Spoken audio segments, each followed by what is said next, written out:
Hello! Ayan po. Magandang umaga. Magandang hapon. Magandang gabi.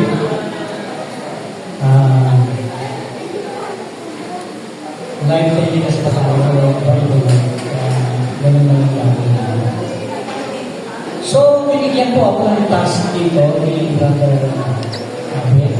Sususugan ko lang yung dalawang speaker. Wala talagang outline.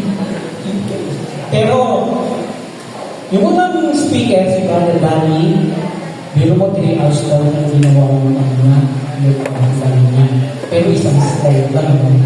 3 oras. Ito si Brother Ode, mukhang ginugel yata. So, ako po, medyo mamaya malalaman niyo. No? Alam niyo po ba na yung mga prayer leaders and music ministers are both responsible po para sa maayos na flow na topic natin. Proper exhortation, songs and prayer for assemblies. No? And alam natin, in fact, kailangan coordinated lagi kayo with the worship leaders. No? Yung prayer worship, dapat lagi kayo coordinated. And kayo po mga music ministers at mga chapter leaders po, nasaan yung mga chapter leaders dito? Taas yung kamay. Yun. Ayan, actually, hindi lang po para sa music ministers ito. Mga music ministers, syempre, yung best sila na yun, alam natin na ang music ministers is always first to come. No? Lagi first to come. And last to live. Grabe, no? Yun, ganun kayo dedicated. No? So, kaya tayo, mga chapter leaders, alagaan natin itong mga music ministers natin. Kayo, mga coordinators, alagaan natin. No? Ang ating mga music ministers. Mapapapaw lang ang kaligayahan yan. Mga 2-piece chicken lang, ano? Amen ba ron? Ang interest ay mga alas 4 madaling araw, alas 5 madaling araw. Kayo yung mga unang-una nagsa-sound check. Tama ba? So, sa mga music coordinators, asan yung mga music coordinators? Ito na yun. Ayun, alagaan natin natin mga ministers. So, okay. Itong topic ko dito, gaya ng sabi ko, pero I try my best that impart to you the most important things with regard to this topic. No? Una-una, bibigay ko sa inyo yung new format na corporate worship. Narinig nyo na po yun? So, hindi pa. Okay. Pero meron pong corporate worship. Sino yung merong handbook ng music ministry? Sino may handbook ng music ministry? Si chapter. Sino pa ang iba? Wala na. Kasi doon, ayun, meron doon. Okay. Kung titignan nyo sa annex, merong annex doon na naroon po yung corporate worship. Tama ba? Okay, tingnan natin yun. Ayan po yan. Nasa annex po yan ng Music Main Handbook. Pag tinignan nyo po, yun po yung format. No? Gathering song, Opening exhortation or prayer, opening praise and song and praising, second praising and song and praising, worship song, and singing in tongues, short period of silence, words from the Lord, practical scripture reading, individual prayers of thanksgiving, petition. So, yun po yung format. No? Ito pong handbook na to was way back 2014 nga lang. No? 2014. Okay. Nandiyan po yung mga klase ng household meeting, chapter prayer assembly, kung ginagawa po ba yung mga yan, no? Okay? So, meron pong bagong corporate worship. Galing po sa Pastoral Guide. Pastoral Guide on Corporate Worship. Yan po ang bagong version. Version 2024. Last year lang po yan. So, yan po yung pag-usapan muna natin. No? So, ang magiging involved dito, actually lahat tayo dapat alam natin ito as Christian ministers. No? And then, kailangan po yung mga chapter leaders dapat alam nyo ito. No? Ito po yung mga bagong format. Gathering song, opening exhortation, worship, listening to the Lord, prayers by the leader, personal sharings, closing, exhortation, intercessory prayers, and announcement. No? For good order in the prayer assembly, yan po yung dapat natin sundin format. Okay? Now, isa-isahin po natin. Gathering song. Ito po yung signal. Itong gathering song, ito po yung signal na ang ating assembly is mag-i-start na.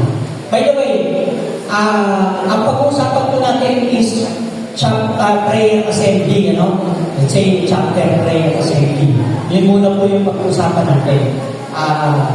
Ipo, doon po sa gathering song, ang music ministry can teach songs. Dahil yung sinabi kanina, kailangan ang assembly ay makakasabay sa atin. No? Sa ating mga music ministry.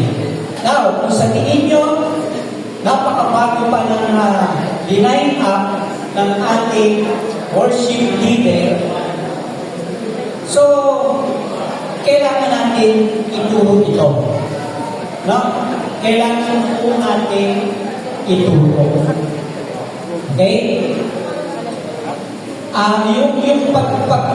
Meron pong sinabi na kanina, the choice of songs. No? Choice of songs.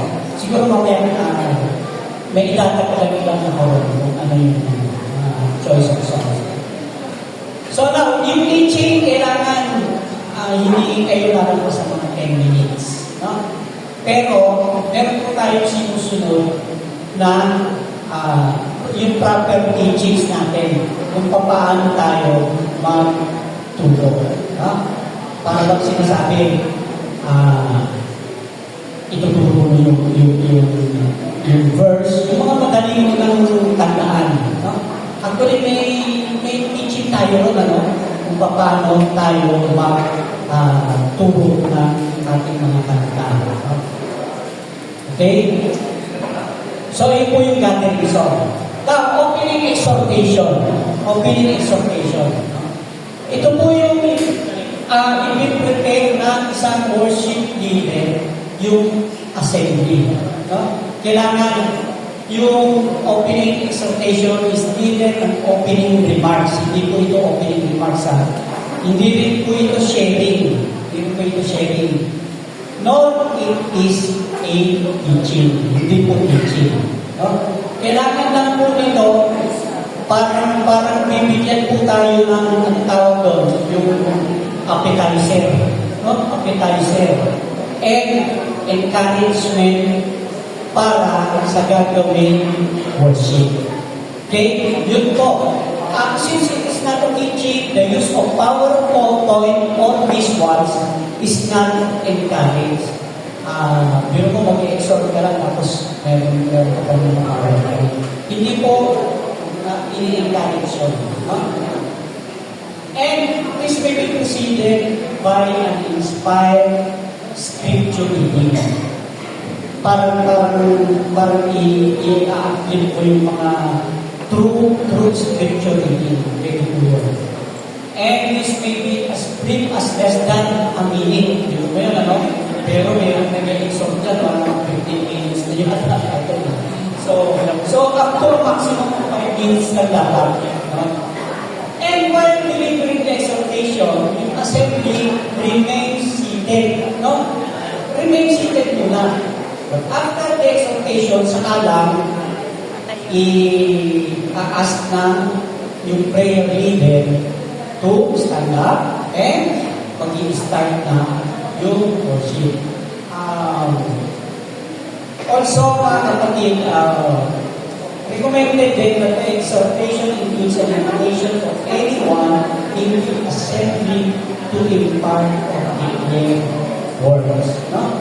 Yung galing sa visions, promises, no? Or an inspired biblical passage. Okay. Now, doon tayo sa worship. By the way, iyan ko lang muna yung pag-discern ng songs, dagdagan ko lang yung tema ng content. Ang pag-discern ng songs, kailangan homegrown. Ano po yung sabihin ng homegrown? Dapat po legit na CFC songs. Yun po yung pag-discern ng songs. Tayo as music ministers, susunod lang tayo doon sa discernment ng worship leader. Sila yung nagbibigay kung ano yung songs, di ba? Pero dapat alam natin kung ano yung dapat na songs. Homegrown and again, ano po yung pagkakaintindi nyo sa worship songs? Praise songs. Nabanggit kanina na pamilya ni Brother Danny. Worship songs, kailangan po yung lyrics. Tandaan nyo to. Yung lyrics, tayo yung nagsasalita. God. No? Tayo yung nagsasalita. God. Nakuha nyo? Kasi meron tayong mga songs na ang nagsasalita ay si God para sa atin. So, hindi po yung worship song. Example. Meron kayong naisip ng example? Here I am, Lord. Tayo yung nagsasalita. Okay. Yun. Isa yun. You shall be Lord. Di ba? Isa yun na hindi worship song. Now, ang tanong, homegrown naman yun eh. So, pwede po natin gamitin yun as gathering songs. Sa gathering songs natin gamitin. So, basta tandaan ng tulong nyo. Yung lyrics, titignan nyo. Kapag tayo yung nagsasalita, God, yun po yung worship songs. Praise songs. Okay? So, buwan niyo yung kaibahan na worship songs, praise songs doon sa mga pang-gathering songs. Okay? Now, sa worship naman tayo. Yung music ministry usually starts with a fast rousing song that naturally propels the assembly to loud and vibrant praise. And after each song, they continue to make joyful noise with instruments or verbal praising. Now, ang worship, kasi meron gumagawa ng pag kumanta ang music ministry, pagkatapos, biglang pumapasok. nagpipray agad. So, hindi po gano'n ang proper. 3 songs, 2 pass, dapat tuloy-tuloy. To uplift ang body. No? To uplift. And after 2 pass song, huwag niyo po bibigyan ng pagkakataon yung worship leader na magsalita. Tuloy-tuloy po ninyo yung tugtog ninyo. So, dapat walang interruption doon sa 3 songs. Tama? So, ganun po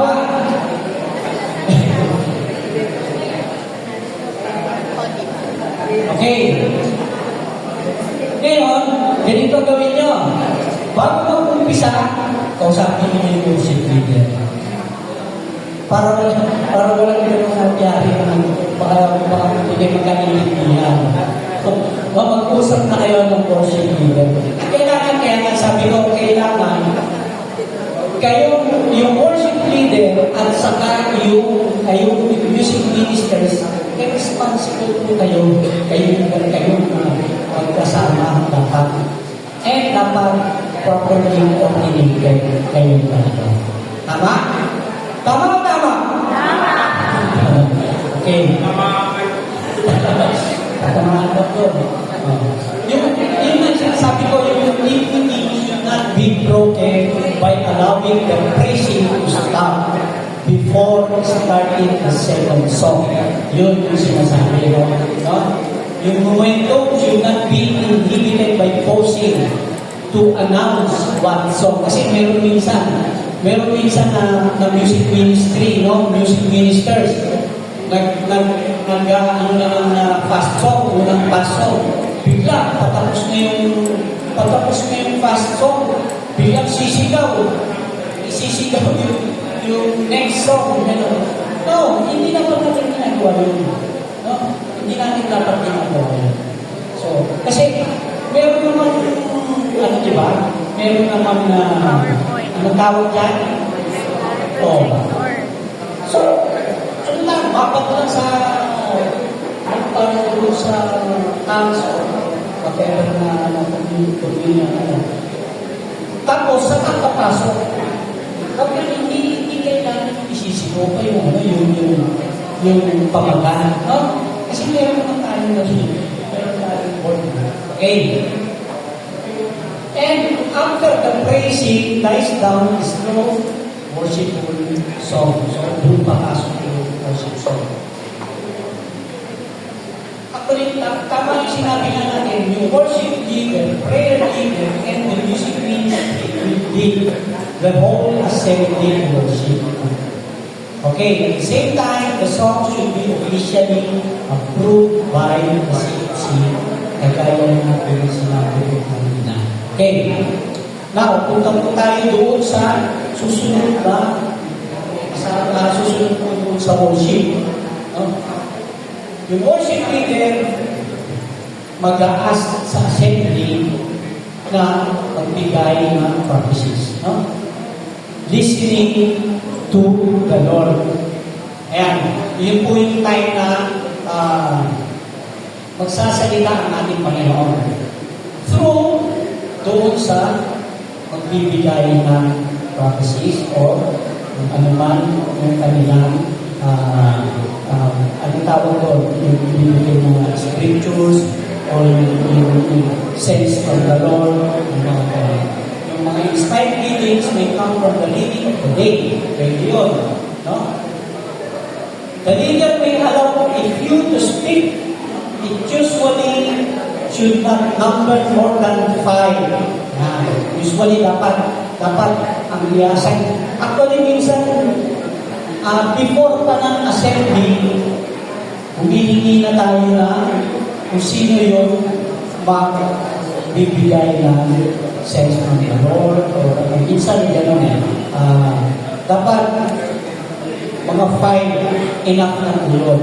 Pero minsan kasi may actual on the spot, merong nagpro-prophesy.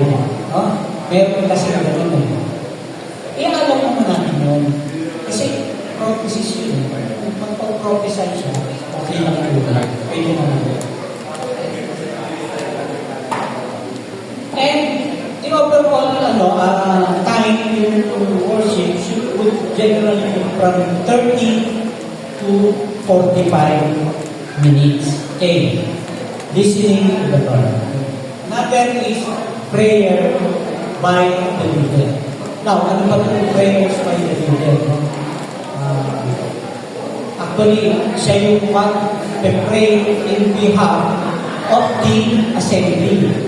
Hindi po kailangan ito as individual prayer. No? Ang prayer leader is mag-pray in behalf ng buong assembly. No? Hindi pwede pray lang siya para sa kanya. So, yun po yung sinasabi. And the leader may respond to any specific words from the Lord. For example, yung mga narinig niyang mga scripture readings or sense from the Lord, mga narinig niya, pwede siyang mag-response doon. Mag-call siya, naman yung nais parating doon sa prophesy doon isang or kung ilan yung bigay na salita para our Lord. Sabi nga, no, there will be no individual prayer. And after this prayer, the leader asked everyone to sit down. So, balikan mo lang po nag-start tayo sa name, So, gano'n. This time, ang corporate worship, kung pwede mo kayo, yung worship gagawin, after song, after prayer, do not close with a glory be or cross. Huwag mo kung i-close. Yun po yung bagong corporate worship. Sa closing. Mga chapter leaders, diba? Yung mga nag-lead ng mga assemblies. So, yun po yung bagong corporate worship. Ang tanong doon, nag-start tayo dito, then worship, hindi natin sinarado, continuous na, anong tawag dyan? Message, the Lord, and then sit down, and then sharings. So, tuloy-tuloy yung sharings. No? After ng mga sharings, pwede kong i-wrap up no worship leader or prayer leader. Pero, don't need na po i-name names kung sino-sino yung mga nag-sharing. No need. Meron kang na-pick na isang sharing, mag-concentrate ka doon. Or yung gusto ko lahat ng sharings na yun, i-wrap up mo. Pero no need to name names. No? Okay lang po yun. Walang problema po. So, and then, after pinaka na natin, okay na yun. So, susunod po natin is, ito na okay na yung personal sharings, lagyan lang natin ang konting itong personal sharings. Meron pong tinatawag ng ABC. ABC. Kailangan ng personal sharing is authentic. A. Authentic po. Kailangan yung talagang personal experience. Okay? B. Ano yung B? Brief. Kailangan brief. So, hindi pa So, brief lang. So, So, konti lang. Mga ilang minuto lang. Ganun lang. Sabi, 5 to 7 minutes or less. Okay. C. So, English tayo. No? C na lang. Christ-centered. Tama? Dapat Christ-centered. Honors and points to the power and majesty of God. No? And a good sharing does not project anyone. So, hindi tayo magpo-project during our sharing, hindi tayo magpo-project with an individual. No? Kailangan Christ-centered tayo. Okay? Tayo as music ministers, pwede po tayo mag-share. Huwag po kayong umukulang doon sa sulok ng mga music ministers. No? Pwede po tayo mag-share. Okay. And the leader may insert a response song that after every few sharings. Now, tayo po as music ministers dapat meron po tayong baon marami. Oh? Regular po ba yung practices natin? Dapat. Kasi, from time to time, meron po mga worship leader or prayer leader or prayer assembly leader na minsan ay bibiglain tayo. Bibiglain tayo ng isang reflection song. Kailangan marami tayong bago. Amen po ba ron? Okay. Parang yung parang nagana kanina si Buds, Brother Buds. Di ba bro? Nag-response naman siya kung ano yung mga biglang pinatutulog sa kanya. So, ganun po dapat tayo as music ministers, no? Mga instrumentalists. Dapat nandito talaga yung okay. The total duration of this portion of personal sharing can be from 30 minutes to 1 hour. Okay. Now, doon po tayo sa closing exhortation. Ito po yung prayer assembly leader tries to discern God's overall message for the assembly. So yun po yung igagather ng prayer assembly leaders kung ano yung talagang message ni Lord para sa assembly. No? Siya yung responsible para i-impart sa atin sa body kung ano yung talagang message sa atin. Doon ilalagay sa closing exhortation. And the prayer leader may ask the music minister play a response to yung isa kayo ng reflection song. Doon sa part ng closing exhortation, kung pwede pa rin po mag-ask ng reflection song. Again, tandaan nyo, doon sa mga sharings, possible din po humingi ng reflection songs ang prayer assembly leader. And during this closing exhortation, pwede rin po siya humingi ng reflection song. Okay? Dahil sa closing exhortation, hindi pa po gagawin yung closing song. Instead, a reflection song. Okay? And sabi nga nito, is not just a summary of a repetition of what has already transpired. Don't need to mention names of the shares. This may take anywhere from a few minutes to about 15 minutes. And after giving the message to sa closing exhortation, the leader asked everyone to stand. Stand. Stand. No? Magkakaroon naman tayo ng intercessory prayers. So, parang ito na po yung closing prayers natin. These are the prayers of petition and intercession intercession made by the prayer assembly leader on behalf of the whole assembly. Ito po yung discussion normally will be about 5 minutes lang naman. Yung segment na ito, the whole prayer assembly may end with the reciting or singing of the Lord's Prayer. Pero ano lang po yun? Ibig sabihin, optional. No?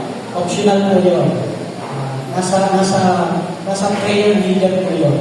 Option niya, gusto niyang ikantahin ang natin Lord's Prayer.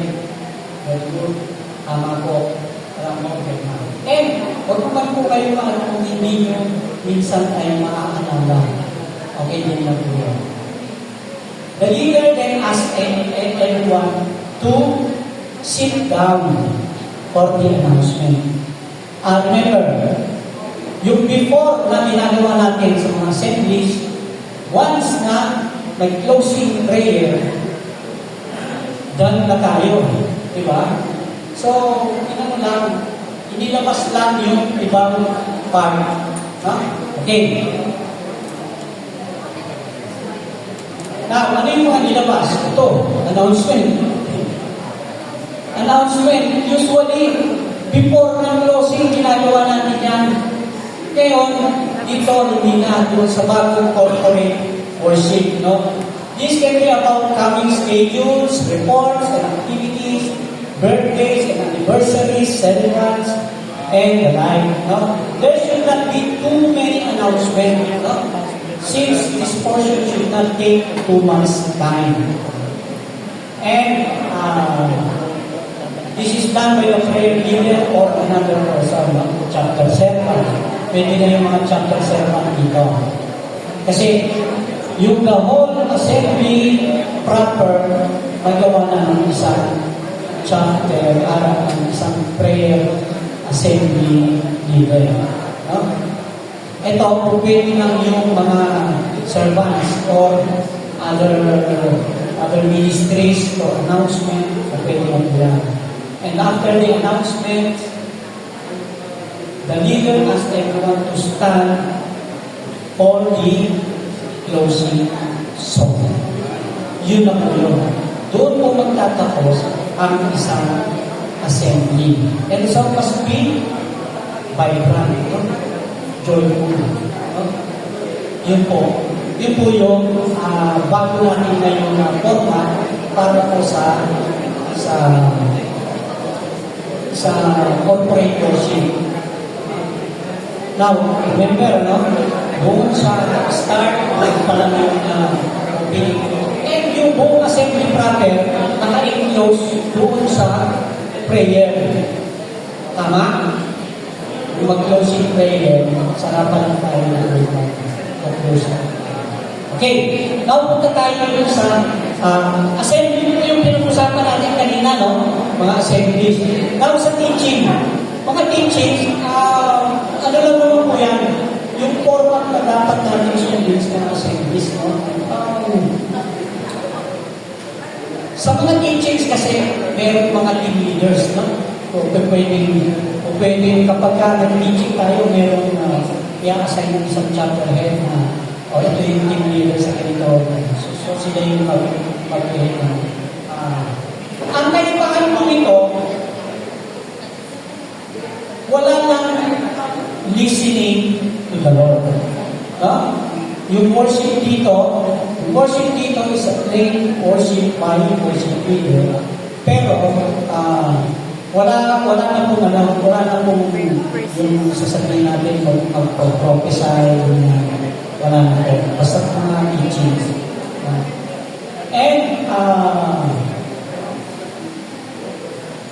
can also be the speaker. Pwede po yung sa teachings, pwede po kung sino yung nag-worship, nagdidire-diretso na siya yung host, siya na rin yung speaker. Kung pwede naman po yun, walang problema. Pero kung meron po team leaders, pwede siya mag-assign ng worship leader, and then meron namang speakers, no? Siya rin mag-aano ng speakers. So, pwede po yun. Okay. Now, household meetings. sino dito yung mga members with lower? Members, yung mga with lower household. Okay, so ibig sabihin mga household leaders na po kayo. Now, yung pong mga members pa lang po na walang lower. Wala. So, lahat po tayo dito mga household leaders. So, aware po tayo kung paano ang format Hindi ka tumakas. household House of leader ka. So, anong kaibahan? Anong kaibahan sa mga assemblies? Pwede pong gawin dito yung i-invent yung hindi nyo takapusin yung opinion kayo sa pwede pong gawin dito. But, ang kaibahan po nito, meron po ito individual prayers. Tama, ano po natin lahat yun. Meron po individual prayers. And, so remind ko lang, sa mga assemblies, yung nag-prayer leader, no need po kayong mag-ask ng individual prayers sa assembly, sa body. No need po, hindi po kayo dapat mag-ask. Yung magpapasagot kayo yung praise and thank you, di ba? Ano pa yung sa occasion, hindi nyo na po kailangan yun sa mga service. Dito po sa household meeting, doon po natin ginagawa yun.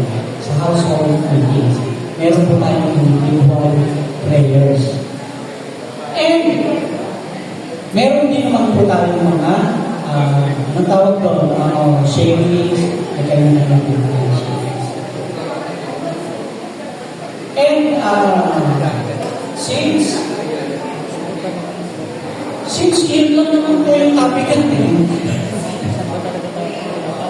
meron, ask ko lang, meron po ba tayong tanong regarding sa exhortation at meron tayong question and answer po na okay, meron naman po tayong question and answer.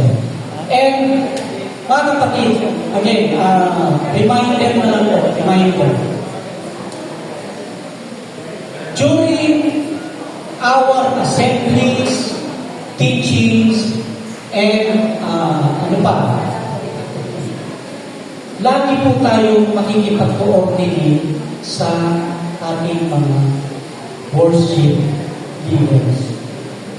Huwag po tayong maghihintay.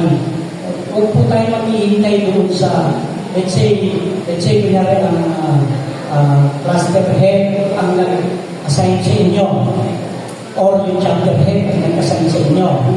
And then, binigay ng chapter head kung sino yung worship leader. Huwag niyo po hintayin yung chapter leaders nyo na kayo na po ang mag-coordinate buong sa mga worship leaders. Okay? Malinaw pa?